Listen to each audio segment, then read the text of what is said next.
Larry Nelson is a professor of human development in the School of Family Life at BYU.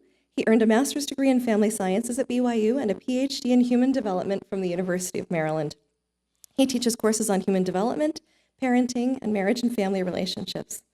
He studies factors that lead to flourishing and floundering in the transition to adulthood. Dr. Nelson served a mission in Zurich, Switzerland. He and his wife, Kimberly, have been married for 34 years. They have 3 children and 2 grandsons. In September 1998, I was starting my 3rd year as a doctoral student at the University of Maryland when, unbeknownst to me, an event was happening at BYU that would significantly impact my life. On September 10th of that year, Elder Boyd K. Packer created the School of Family Life and gave as its charter the family, a proclamation to the world. During his address to the faculty of the newly created school, he urged them to develop classes and produce textbooks that were worthy of the wisdom generated by secular scholarship, as well as faithful to the moral and spiritual values revealed in the Holy Scriptures and through latter-day prophets.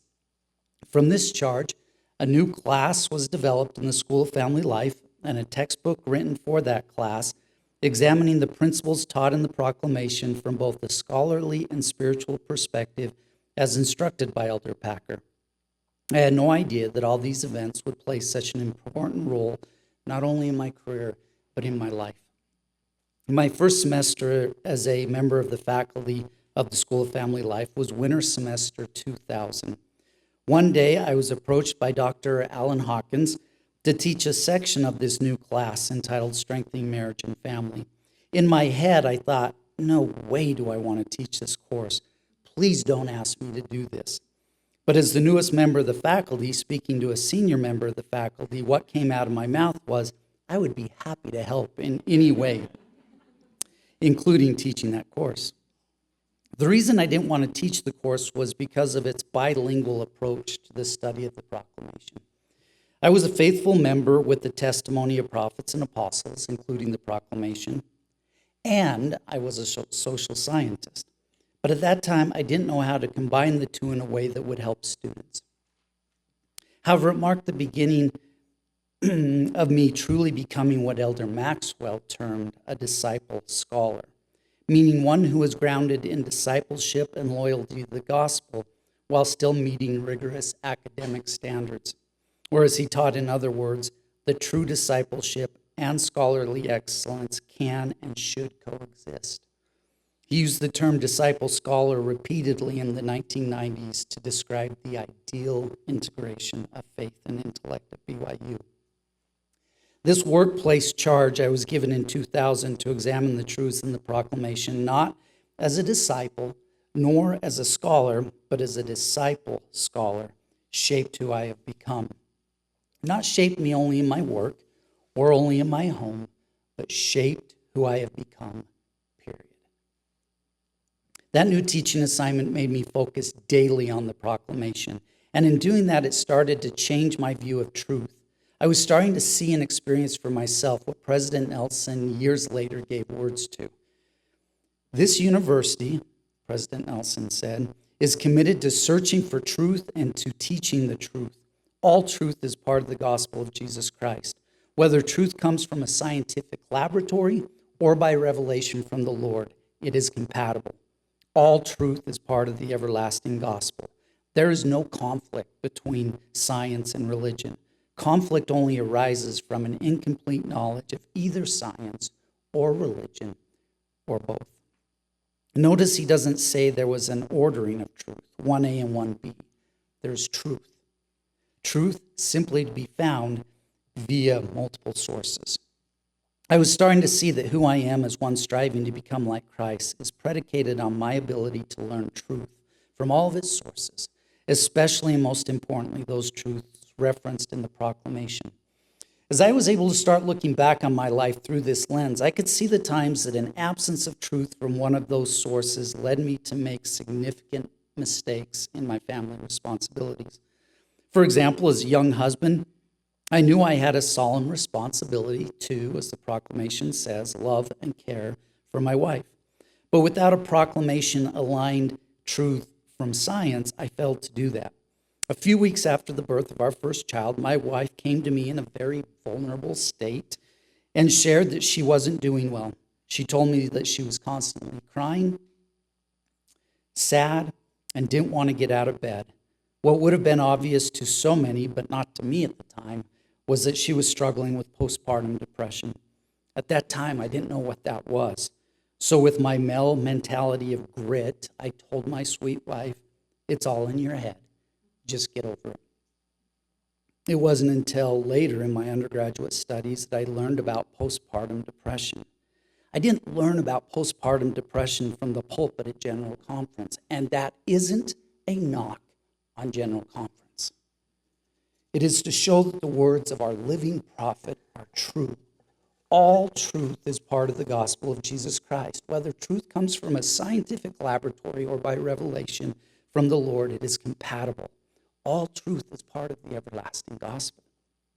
And it was my learning of truth about postpartum depression from science in my classes at BYU that I was able to better live the truth from revelation to love and care for my wife.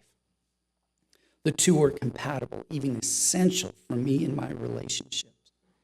As I look back on my life, I saw another example of family relationships being harmed because I was trying to live truths from the proclamation, but without truths from science, learned from science to help me in that endeavor. I never knew my grandfather personally, as he died just months before I was born. But I had heard numerous stories of his uninvolvement in my own father's life. And these stories left me judgmental, unkind, and unforgiving of him. I knew that my grandfather had served in World War I, but I had never made the connection between his experience in Europe and how he was as a father, until I attended a lecture as a student in which I was introduced for the first time ever to the concept of post-traumatic stress disorder, PTSD. As I sat in that academic setting receiving truth from a scientific laboratory, the Spirit whispered very clearly to me that my grandfather was the way he was because of PTSD as a result of experiences in World War I. The judgmental, unempathetic, and unkind feelings in my heart were instantly replaced with love and compassion. I felt awful for how I had judged my grandfather. Since that time, I've read every letter that he wrote home from the war multiple times, and I can see the person my grandfather was before and then his decline after an injury on the battlefield. Learning the proclamation-aligned truth of PTSD from science enabled me to build a better relationship with my grandfather. Across the veil, a relationship built on the proclamation truths of forgiveness, respect, love, and compassion. As I was learning how to examine the proclamation as a disciple scholar in teaching that class, I was seeing all the ways that truths from a scientific laboratory could have helped me better live truths from Revelation. But in studying the proclamation as a disciple scholar, I also saw how Revelation illuminated truths from science. For example, I remember that that young faculty member trying to prepare to lecture for the first time on the part of the proclamation that underscores the responsibility of parents to provide the necessities of life to their children. I was at a loss. The chapter in the textbook for this part of the proclamation dealt with the processes of feeding, clothing, and sheltering in the home. I stupidly thought that I couldn't teach those in a scientific setting because feeding, clothing, and sheltering was just home economic stuff. I am so sorry. Once again, my naivete to truth led me to not understand how important these aspects of family life were. I considered skipping the chapter in the book. However, as I started to seek truths about feeding, clothing, and sheltering from both Revelation and science, my eyes were open. For example, as I read in the Book of Mormon as a disciple scholar, the proclamation truths of providing the necessities of life started to leap off the page. For example, during a period of time in which the Nephites were more righteous than the Lamanites, I read the following in Enos 1. And I bear record that the people of Nephi did seek diligently to restore the Lamanites unto the true faith in God. But our labors were vain. Their hatred was fixed, and they were led by their evil nature that they became wild and ferocious and a bloodthirsty people, full of idolatry and filthiness, feeding upon beasts of prey, dwelling in tents and wandering about the wilderness with a short skin girdle about their loins and their heads shaven. And their skill was in the bow and in the scimitar and the axe. And many of them did eat nothing save it was raw meat, and they were continually seeking to destroy us. And it came to pass that the people of Nephi did till the land and raise all manner of grain and fruit and flocks of herds. All of a sudden I saw that their righteousness as a people was inextricably tied to the processes of feeding, clothing, and sheltering, as opposed to the impermanence of a tent wandering about in the wilderness, the ease of eating unprepared, uncooked meat, and taking no more effort to hide their nakedness than a short-skinned girdle. The righteous Nephites provided their children with the permanence, patience, long-suffering, effort, and unity that comes with being settled in one place as they work together to patiently tend and cultivate foods of all kinds. Again, their righteousness was a product of the family processes of feeding, clothing, and sheltering, or in the language of the Proclamation, providing the necessities of life.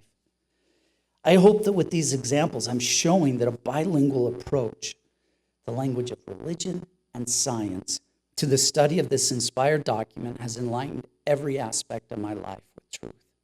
Without truth from both sources, I would be less likely to understand and live principal proclamations. For example, I've been in so many Sunday settings where a teacher reads a line from the proclamation like, "Parents have a sacred duty to rear their children in love and righteousness," and then turn the time over to the class to get their opinions on what that means, only to have one class member respond with, "Spare the rod, spoil the child. I believe in tough love to raise kids." And another one saying, "Well, I believe in agency, so we let our children at any age make decisions for themselves," and on and on and on with opinions. The proclamation truth of rearing in love and righteousness has led me to study throughout my career the scientific evidence related to parenting. As a result, I can take those true proclamation principles and put them into evidence-based practices. So again, I've seen the truth of the words of our prophet, as it has been a combination of revealed proclamation truths with combination of revealed proclamation truths with truths from a scientific laboratory that has increased my capacity to fully understand and obey the charge to rear children in love and righteousness. We live in a world that sadly now believes we must pick sides, science or religion, but I bear testimony of a prophet's words that we need not make that choice. All truth is compatible. And if there appears to be a conflict, he says, I just need to examine whether that is due to my misunderstanding of Revelation, like that young faculty member who was naive to the truths taught in the scriptures about feeding, clothing, and sheltering, or due to misunderstanding of science, like a young husband who didn't know about postpartum depression, or a grandson who didn't know about PTSD, and as a result, forgave, loved, and cared far less than he should have. As I started to use the proclamation as the center of my teaching and research in my early efforts to teach that class from a bilingual perspective, it led me to become a disciple scholar in all aspects of my life. For me, there's no fight between sources of truth, revelation, or scientific laboratory. There's simply the pursuit to learn of truth. This has made me better able to grapple with the complexity of life. When hard questions arise, I don't fear them. When some worry that on some issues one might face an insurmountable incompatibility requiring a choice of sides, when that happens, I hear the proclamation and the words of a prophet in my head, and I just double down in my efforts to replace misunderstanding of one or the other, or both, until I see the light of understanding shine forth. My 25 years of immersing myself in the proclamation has transformed me into a disciple scholar. Let me close by showing how that brand new faculty member of years ago has changed because of his bilingual study of the proclamation. a few years ago after being told I could no longer teach a particular course on the family. I was invited to teach a related course on the Proclamation, but with the condition that it did not include any truths from a scientific laboratory. I declined, not because I didn't want to, but because unlike that young version of me who didn't know how to study and teach the Proclamation bilingually, I now don't even know how to separate the two in my life. I simply study and seek truth. My 25-year study of the Proclamation was the means that truly turned me into Elder Maxwell's vision of a BYU faculty member, a disciple scholar, one for whom there is complete integration of faith and intellect. Again, the study of the Proclamation did that to me, and I am forever grateful for that. In the name of Jesus Christ, amen.